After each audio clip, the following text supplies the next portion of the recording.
Hi everyone. ఈరోజైతే మనం గురువాయూగూడెంలో వేంచేసిన శ్రీ అయ్యప్ప స్వామి వారి దేవాలయాన్ని చూసేద్దాం. అయ్యప్ప స్వామి వారి యొక్క దేవాలయం ప్రధాన ద్వారము ఎంతో అందమైన శిల్పాలతో చెక్కబడింది. ఈ ఆలయ నిర్మాణము 2 అంతస్తుల్లో జరగడం విశేషం. అలాగే భక్తులు ఎంతో నిష్ఠతో ఎక్కేటువంటి ఆ 18 మెట్లు కూడా ఏకశిల మీద నిర్మించడం ఈ ఆలయం యొక్క ప్రధాన విశేషము. మెట్ల మార్గంలో పైకి వెళ్ళిన తర్వాత మొదటగా మనకు వినాయకుడి గుడి కనిపిస్తుంది. వినాయకుడి గుడి పక్కన సుబ్రహ్మణ్యేశ్వర స్వామి గుడి, అలాగే మాలగేపురత్తమ్మ ఆలయము మనకు దర్శనమిస్తాయి.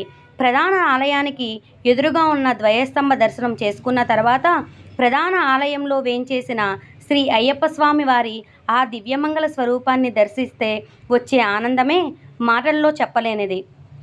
ఆలయం యొక్క గోపురము పక్కన ఉన్నటువంటి ఆ స్తంభాల మీద చెక్కబడినటువంటి శిల్పాలు, సువిశాల వాతావరణంలో నిర్మించిన ఆ దేవాలయం యొక్క శిల్ప నిర్మాణము చాలా అందంగా భక్తులకు ఎంతో కనువిందుని కలుగజేస్తుంది. 2 అంతస్తులో నిర్మించిన ఈ ఆలయంలో కింద భాగంలో విష్ణుమూర్తి యొక్క మోహిని అవతారము, శివుడి యొక్క అంశతో అయ్యప్ప స్వామి వారి యొక్క జనన విశేషాలు, స్వామివారి యొక్క మహిమలను తెలిపే విధంగా బొమ్మలతో ఏర్పాటు చేసినటువంటి ఈ అద్దాల మండపం చూపరులను ఎంతగానో విశేషంగా ఆకట్టుకుంటుంది. అలాగే ఈ దేవాలయం కింద భాగంలో జ్ఞాన సరస్వతి అమ్మవారి ఆలయం కూడా ఉంది. కార్తీక మాసం నెల రోజులు ఇక్కడ అన్నదానం జరుగుతుంది. అలాగే గోశాల కూడా నిర్మించడం జరిగింది. ఈ అయ్యప్ప స్వామి ఆలయ మండపంలోనే కళ్యాణ మండపం కూడా ఉండడం విశేషం.